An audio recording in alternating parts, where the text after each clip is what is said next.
जहां दोस्तों मध्य प्रदेश में एक बार फिर से उपचुनाव के लिए तारीखों का ऐलान हो चुका है। ऐसे में मध्य प्रदेश की दमोई उपचुनाव विधानसभा सीट पर एक बार फिर से चुनाव होने वाला है और ये सीट काफी महत्वपूर्ण मानी जा रही है क्योंकि कांग्रेस ने 2018 में सीट पर जीत हासिल की थी और दमोई उपचुनाव यहां पर कांग्रेस विधायक यहां पर इस्तीफा के बाद दोबारा से यहां पर चुनाव हो रहा है क्योंकि मध्य प्रदेश में 28 विधानसभा सीटों पर पहले चुनाव हो चुका है, लेकिन मध्य प्रदेश की एक सीट दमोई विधानसभा सीट पर अब तारीखों का ऐलान हो चुका है। ऐसे में 17 अप्रैल को यहां पर वोटिंग होने वाली है और 2 मई को इसके रिजल्ट आएंगे। लेकिन क्या कुछ आंकड़े यहां से निकलकर सामने आ रहे, क्योंकि कांग्रेस ने यहां पर 2018 में अपनी सरकार तो बना ली, लेकिन ज्यादा समय ये सरकार चली नहीं और यहां पर ज्योतिरादित्य सिंधिया समेत कई बड़े नेताओं ने इस्तीफा दिया। उसी कड़ी में यहां पर कांग्रेस यहां पर एमएलए कह सकते राहुल लोधी ने भी अपना इस्तीफा दिया था। उसके बाद कुल 28 विधानसभा सीटों पर पहले चुनाव हो चुका है, लेकिन एक सीट अब भी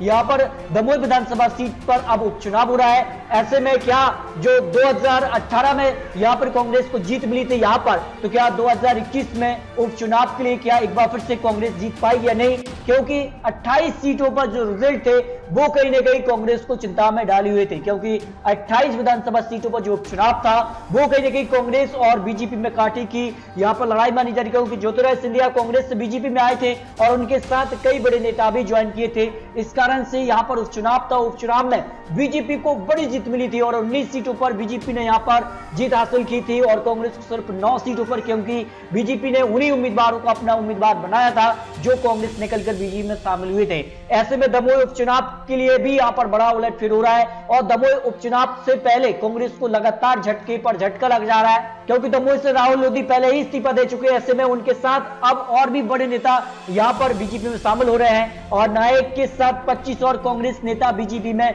शामिल हो चुके हैं। यानी मध्य प्रदेश उपचुनाव दमोई के लिए जो बड़ी खबर है कि कांग्रेस को लगातार यहां पर नुकसान होता जा रहा है। लेकिन आंकड़ों की बात करें तो क्या कुछ आंकड़ा है और जमीनी स्तर पर किसका पलड़ा भारी नजर आ रहा है, जो यहां पर आंकड़े निकल कर आए हैं। बात करें सबसे पहले 2008 में किस प्रकार के माहौल बना हुआ था। 2008 में बीजेपी ने सीट पर जीत हासिल की थी और जयंत मलैया जो कि लगातार 6 बार से यहां पर जीतते आए हैं, लेकिन 2018 में उन्हें यहां पर राहुल लोधी ने हराया था, लेकिन राहुल लोधी अब बीजेपी में शामिल हो चुके हैं। ऐसे में बीजेपी तरफ से उन्हें ही यहां पर उम्मीदवार बनाया, तो जयंत मलैया क्या बीजेपी से बगावत कर पाएंगे या फिर नहीं, ये काफी महत्वपूर्ण बन चुका है। अगर बगावत करते हैं तो काफी कड़ा मुकाबला यहां पर देखने को मिलेगा, क्योंकि राहुल लोधी ने उन्हें यहां पर 2018 में हराया था और 2018 के बाद अब यहां पर उपचुनाव हो रहा है क्योंकि राहुल लोधी अब बीजेपी में आ चुके हैं। तो 2008 के अगर आंकड़ों की बात की तो यहां पर जयंत मलैया ने यहां पर कांग्रेस को मात दी थी, लेकिन अंतर मात्र यहां पर कह सकते हैं कि यहां पर कुछ वोटों का रहा था, मात्र यहां पर लगभग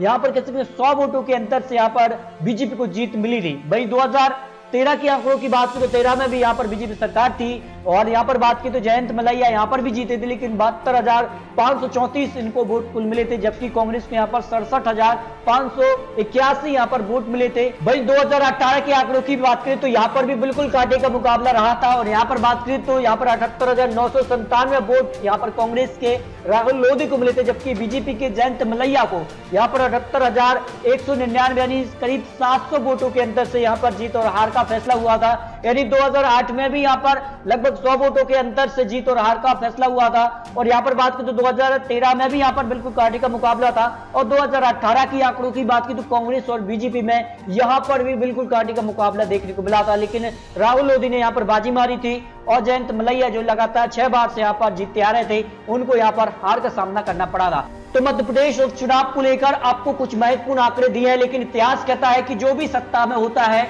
उपचुनाव का फायदा उसको होता रहा है, जो हमने 2020 चुनाव में भी देखा था, जिस प्रकार से उपचुनाव के 28 विधानसभा सीटों पर बीजेपी को 19 सीटों पर जीत मिली थी, क्योंकि बीजेपी सरकार में थी, उसका फायदा बीजेपी को मिला था। और ऐसे में अब एक बार फिर से यहाँ पर उपचुनाव है और उपचुनाव की एक सीट आंकड़े तो कांग्रेस के पक्ष में यहाँ पर हो सकते हैं अगर जयंत मलैया यहाँ पर बगावत करते हैं। अगर ऐसा नहीं होता है तो इस सीट पर बीजेपी जीत हासिल कर सकती है, यानी दमोई विधानसभा सीट पर बीजेपी जीत सकती है, जो आंकड़े जो इतिहास यहाँ पर निकल कर आ रहा है जो आंकड़े बने हुए हैं, क्योंकि बीजेपी यहाँ पर काफी समय से 6 बार से जयंत मलैया जीतते आ रहे हैं। लेकिन अब कहीं ना कहीं राहुल लोधी बीजेपी में आ चुके हैं, ऐसे में यहाँ पर कांटे की टक्कर होने की संभावना दिखाई दे रही है। तो दोस्तों, आपको क्या लगता है, दमोह विधानसभा सीट आखिर बीजेपी के पाले में जाएगी या फिर कांग्रेस के पाले में होगी? ये तो आने वाला समय ही बताएगा। लेकिन अगर आज मध्य प्रदेश की सभी 230 विधानसभा सीटों पर चुनाव हो जाता है तो फिर किसकी बनने वाली सरकार, इस पर भी आपको अपनी राय रखनी है, क्योंकि इस पर आपको नया सर्वे देने वाले हैं और एक सर्वे आपको पहले भी दे चुके हैं। अगर वो वीडियो आपने नहीं देखा है तो चैनल पर जाकर वो वीडियो देख सकते हैं। और दोस्तों, अगर आपने अभी तक चैनल को सब्सक्राइब नहीं किया तो चैनल को सब्सक्राइब जरूर कर लीजिए। मिलते हैं दोस्तों और सटीक जानकारी के साथ, तब तक के लिए जय हिंद, जय भारत।